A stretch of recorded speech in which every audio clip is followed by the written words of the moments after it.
அனைவருக்குமே வணக்கம். சற்று முன் கிடைத்திருக்கக்கூடிய ஒரு மிக மிக முக்கியமான செய்தி ஒன்று வெளியாகி உள்ளது.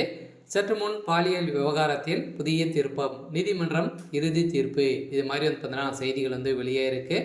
இப்போ அண்ணாமலை பல்கலைக்கழகத்தில் நடந்த பாலியல் விவகாரத்தில் தொந்தரவுக்கு ஆளாக்கப்பட்ட ஸோ மனைவிகள் அனைவருமே பார்த்தீங்கன்னா இப்போ மீண்டும் போராட்டத்தில் இறங்கியிருக்கக்கூடிய நிலையில் தான் இப்போ அதிரடியாக முதல்வர் ஸ்டாலினுடைய ஆட்சிக்கு எதிராக களத்தில் இறங்கியிருக்காங்க. ஸோ அதனால் இப்போ இந்த பாலியல் விவகாரத்தில் அதிரடியாக இதில் சம்மந்தப்பட்ட அனைவருமே கைது செய்யணும் அப்படின்ற மாதிரி தான் பார்த்தீங்கன்னா இப்போ போராட்டத்தில் இறங்கியிருக்கக்கூடிய நிலையில் தான் ஸோ திமுகவுடைய தலைமையகத்துக்கு ஒரு மிகப்பெரிய இடியாக விழுந்திருக்கு. ஸோ அதனால் இதில் திமுக சேர்ந்த அமைச்சர்கள் சிக்கியிருக்காங்க. ஸோ உதயநிதி ஸ்டாலின் அவர்களும் சிக்கியிருக்காங்க இல்லையா. ஸோ இவங்களை அனைவருமே கைது செய்யப்படணும் அப்படின்ற மாதிரி தான் இப்போ நீதிமன்றத்தை நாடி இருக்கக்கூடிய அந்த மாணவிகள் அனைவருமே போராட்டத்தில் இறங்கியிருக்காங்க. ஸோ அதனால் நீதிமன்றம் என்ன தீர்ப்பு வழங்க போகிறாங்க அப்படின்றது தான் பெரிய கேள்வியாக இருக்குது. ஸோ இதை பற்றி இந்த வீடியோவில் பார்க்கலாம். ஸோ அதுக்கு முன்னாடி நம்ம சேனலுக்கு இப்போ தான் நீங்கள் முதல் முறையாக வந்திருக்கீங்க அப்படின்னா மறக்காமல் நம்மளுடைய சேனலை சப்ஸ்கிரைப் பண்ணி சப்போர்ட் பண்ணுங்கள்.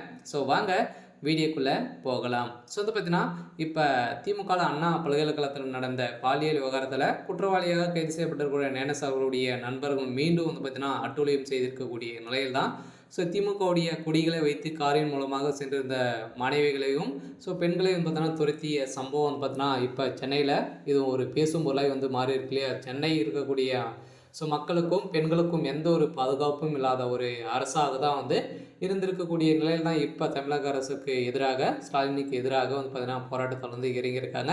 இந்த போராட்டத்தின் அடிப்படையில் நேற்று முன்தினம் நடந்த சம்பவத்தினால அதில் சிக்கிய பார்த்தீங்கன்னா 5 பேர் மீது பார்த்தீங்கன்னா வழக்கு பதிவு செஞ்சிருக்கக்கூடிய நிலையில் இவர்கள் அனைவருமே உதயநிதியுடைய நண்பர்கள் தான் அப்படின்ற மாதிரி இப்போ வெளியேறக்கூடிய செய்தியாக அதற்கு ஆறு ஓட்டியது உதயநிதியுடைய நண்பர்கள் தான் அப்படின்ற மாதிரி செய்தி வெளியேற்கக்கூடிய நிலையில் தான் இப்போ திமுகவுடைய தலைமையகத்துக்கு ஒரு மிகப்பெரிய ஈடியாகவும் இருந்திருக்கு. ஸோ அதனால் திமுகவுடைய தலைமையகம் ஆட்சியை கையில் வைத்துக்கொண்டு நிறைய அட்டூழியங்களை செய்தி வரும் நிலையில் தான் திமுகவுடைய அரசுக்கு எதிராக பார்த்தீங்கன்னா போராட்டங்கள் வெடித்திருக்கு. ஸோ அதனால் அதிரடியாக முதல்வர் ஸ்டாலின் அவர்களே பார்த்தீங்கன்னா அவருடைய கதையே முடிக்கக்கூடிய அளவிற்கு தான் இப்போ சம்பவம் மேலே சம்பவம் நடந்திருக்கு. அதனால் கூடிய விரைவில் இதில் சம்மந்தப்பட்ட திமுக சார்ந்த அமைச்சர்கள் ஏற்கனவே பார்த்தீங்கன்னா அமைச்சர் சுப்பிரமணியம் அவர்கள் ஒரு முக்கிய புள்ளியாக இருக்கார் இல்லையா. ஸோ அந்த சார் யார் அப்படின்னா உதயநிதியும் அந்த சார் பார்த்தீங்கன்னா சுப்பிரமணியம் அப்படின்ற மாதிரி தான் இப்போ செய்தி வெளியேறக்கூடிய நிலையில் இப்போ இதுக்கு தகுந்த ஆதாரங்களும் பார்த்தீங்கன்னா ஃபோன் மூலமாக கிடைக்கப்பெற்ற ஆதாரத்தின் அடிப்படையில் இப்போ அண்ணாமலை அவர்களும்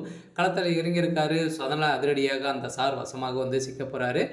பின்னணியில் இருந்து இயக்கக்கூடிய அந்த சார் யார் அப்படின்றது தான் இப்போ வெளியேறக்கூடிய உண்மை நிலவரத்தினால திமுகவுடைய தலைமையகத்துக்கு ஒரு மிகப்பெரிய இடி விழுந்திருக்கு. இருந்தாலும் என்ன நடக்க போகுது அப்படின்றத வெயிட் பண்ணி பார்க்கலாம். இது மாதிரியே செய்திகளை தெரிஞ்சுக்கணும் அப்படின்னா மறக்காமல் நம்மளுடைய சேனலை சப்ஸ்கிரைப் பண்ணி சப்போர்ட் பண்ணுங்கள். தேங்க்யூ.